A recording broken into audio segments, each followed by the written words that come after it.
ассалому алайкум дӯстон, бо хоҳони саломатии шумо идома медиҳем намоишро оиди омӯзиши забони русӣ ва имрӯз намоиши ғайриоддӣ крылатые выражения, яъне мақола, гуфтор ва ибораҳои русӣ ки ҳангоми муошират истифода бурданашон мумкин. ва агар шумо аз ин чӣ гӯем агар огоҳ набошед, албатта донистани ин ибораҳо муоширатро хеле осон мегардонад, хеле муфид мегардонад. чун медонем забони русӣ яке аз унсурҳои асосии тамаддуни рус аст. агар мо хоҳем забонро хуб аз худ намоем, мо бояд онро нақл истифода бурда тавонем ва тамоми боигари мафҳумҳо ва ибораҳои забони русиро чун Пушкин, Гогол ва Достоевский дониста бошем.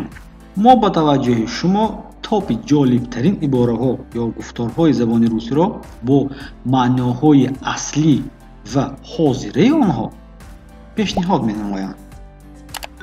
инак чун намеша дӯстон, лайк поделиться ва рафтем.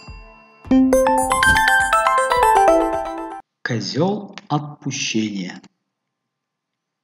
Козёл отпущения, яъне ҳангоми муошират аз русҳо ин ибораро шунидан мумкин. маънои он чӣ аст? чунин ном мебаранд шахсеро ки ба ӯ тамоми нокомӣ, айбҳо бор шудааст. яъне як касро айбдор мекунанд ба ҳама нокомӣ, ҳарчанд худи шахс ин амалро накардааст. Козёл отпущения. Козёл отпущения. Закадычный друг. Закадычный друг. Закадычный друг. ҳоло ифодаи мусбӣ хуб аст, ки дӯсти кӯҳна ва боэътимодро ифода мекунад. қаблан яъне пештар ин манфӣ буд, зеро ҳамшиша яъне собутыльникро дар назар медоштанд вақте мегуфтанд закадычный друг. Закадычный друг.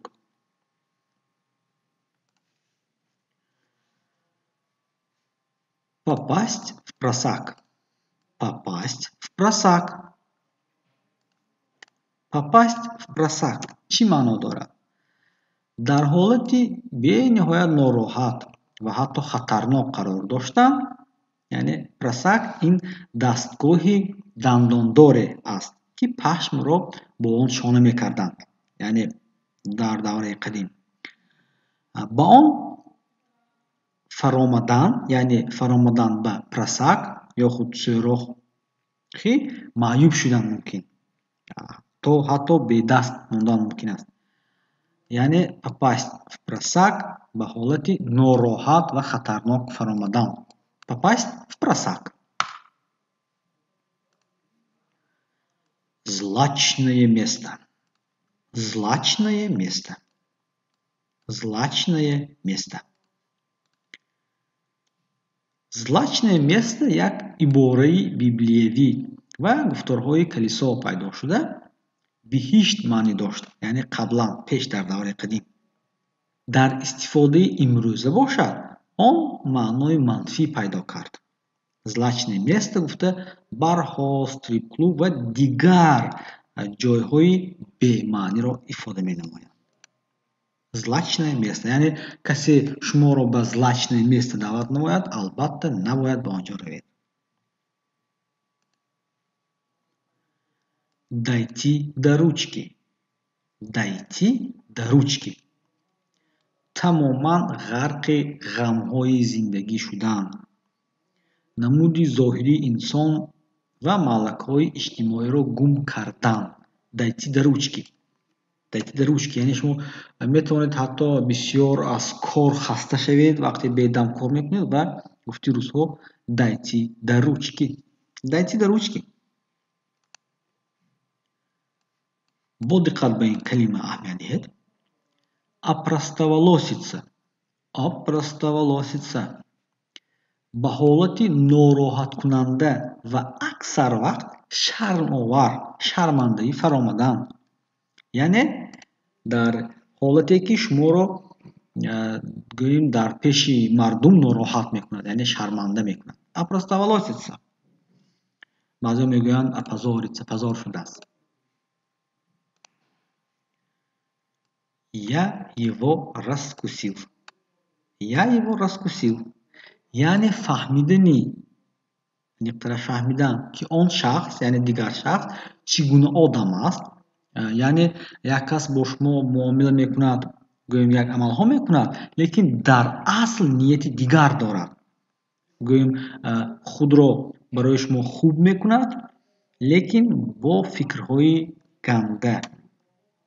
яъне шумо аз фиребу найранги он шахс пай бурдед, сирри он касро фаҳмидед, мешавад я его раскусил.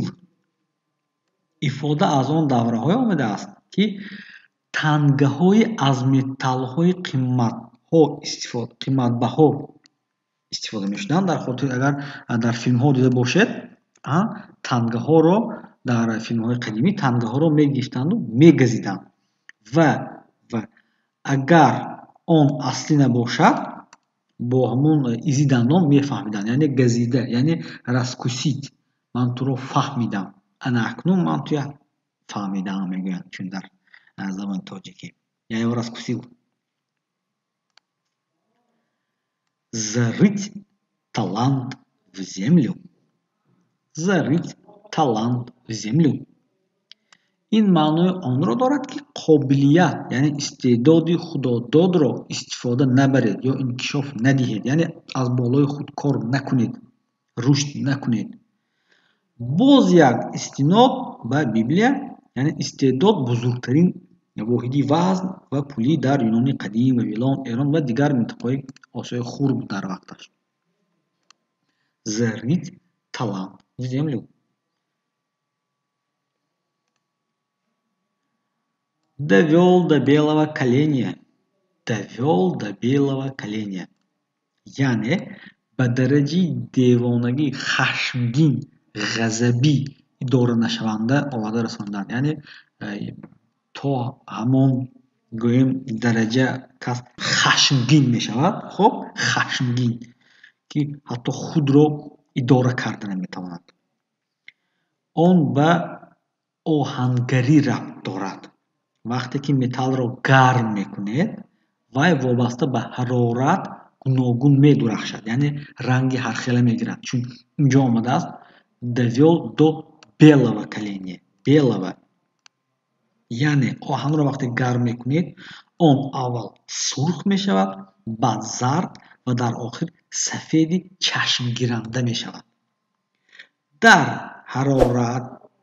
ҳарорати аз ин ҳам баландтар металл аллакай гудохта мешавад ва меҷӯшад.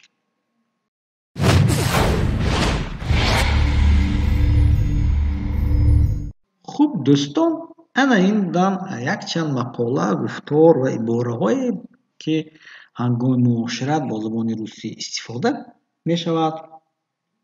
албатта метавонед аз онҳо истифода кунед ва вақте ки ба шумо бо ин ибораҳо муроҷиат мекунанд, ҷавоб дода бошед. дӯстон, агар хоҳед боз мақола, ибора ё гуфторҳои дигарро дидан дар канал, видео, албатта дар комментария нависед, ҳатман ба ҷо меорем. инак дӯстон, чун ҳамеша муваффақ ва саломат бошед.